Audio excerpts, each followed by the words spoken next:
Welcome back to another week here on the Pioneer Sideline. We have a lot going on. The basketball teams took a trip to the Hoosier State. They'll hit the hardwood. We were there for all the sights and sounds. We also be debuting another new segment here on the Sideline. As always, we'll be finishing up with the case of the week. So buckle your seatbelts because it's time to head on down to the Pioneer Sideline.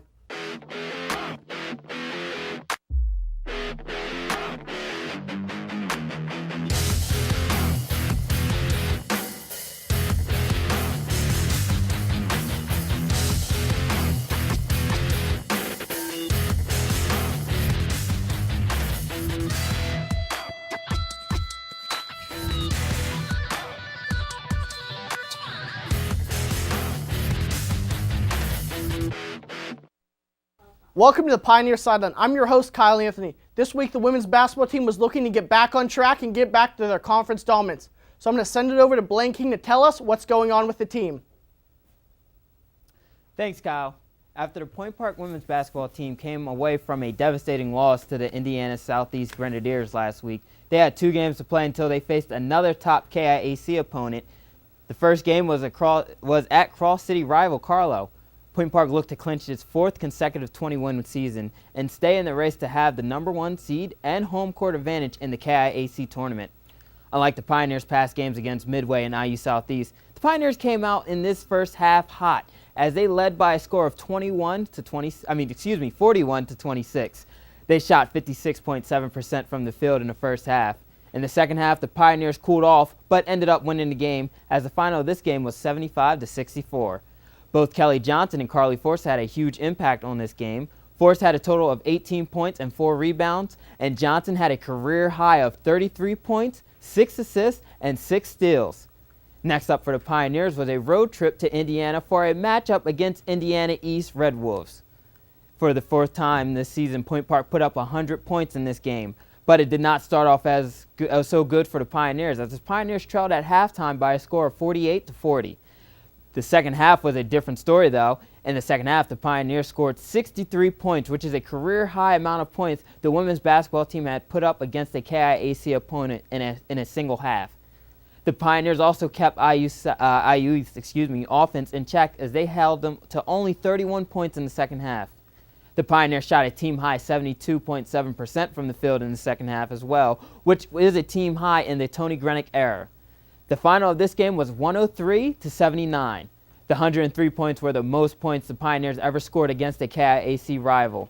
3 players were in double figures as Jania McFadder had 17 points, Alexa Zanakis had 25 points, and Kelly Johnson had yet another big game as she had a double-double, scoring 31 points and had 10 assists. Point Park has a few games left remaining in the season and a big game against Rio Grande, which can determine the KIAC North Division and who will have home court advantage in the KIAC tournament. Now, Blaine, what do the girls need to work on going forward?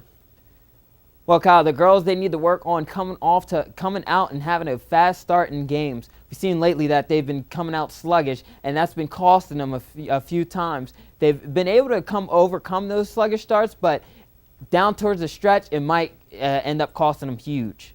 Now, Blaine, this isn't the first time we've seen this team struggle to end the season. Why do they struggle so much to end seasons? Well, teams get more footage on the Pioneers, and another thing is they get off to a fast start and fatigue just settles in sometimes, so that could also be a factor. Now, Blaine, do you worry about this team going forward? I don't worry about them too much. I mean, if they had Sam Weir still playing, I wouldn't worry about them at all, but it is a little concerning that they're coming off to slow starts and that they're actually, that fatigue's actually probably settling in, so that might be an issue, but overall, I'm confident in this team that they'll make a big push. Thanks, Blaine. The men's basketball team has hit a rough patch in their season, and now they're trying to get out of their funk. So I'm going to hand it over to Phil Papore to tell us about it. Thanks, Kyle. It was a week of conference matchups for your Point Park men's basketball team. Last Tuesday, the Pioneers faced off against Carlo. Point Park entered the game as the heavy favorite as Carlo is in the midst of a dismal season. Carlo entered the game with an overall record of 2-17 and a Kentucky Intercollegiate Athletic Conference record of 0-8.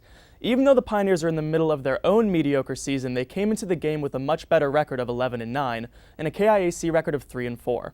This is actually the first time the two schools have ever met in men's basketball.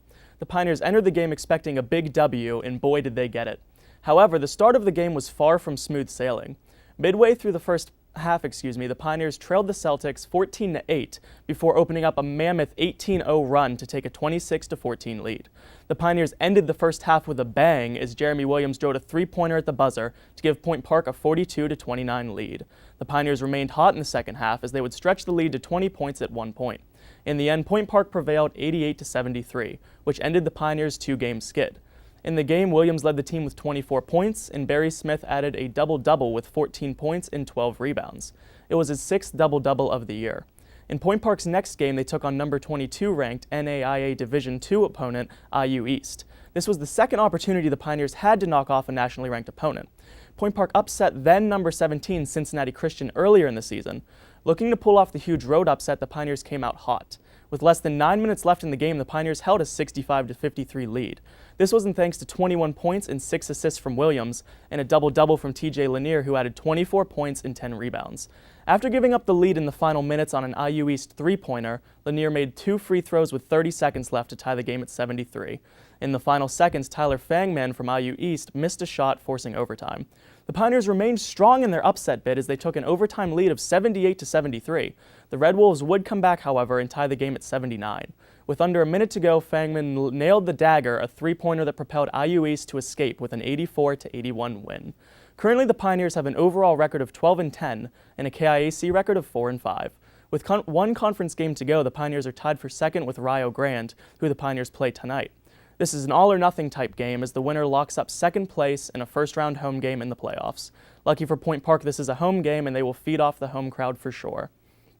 Bill, what's wrong with this men's basketball team? Well, realistically, Kyle, I think the problem with this men's basketball team, it's a problem that they run into very often. It's just the fact that they don't play great defense.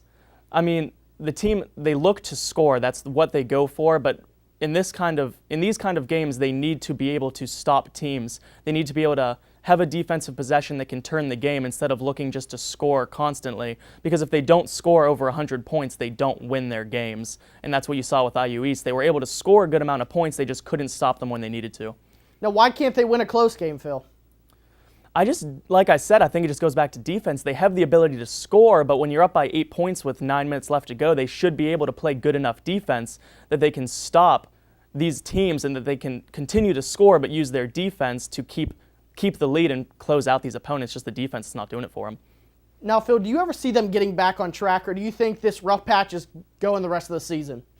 I do see them getting back on track. They are currently playing Rio Grande, and like I said earlier, the winner of this game will get a home game in the KIAC conference playoffs. So I think they are going to get on track. I think with the home crowd, they're going to beat Rio Grande, and I think that's really going to set them back on a good path going towards the playoffs. Thanks, Phil. We have to take a short break here on the sideline, but when we return, we'll be looking at sports on the local and national level.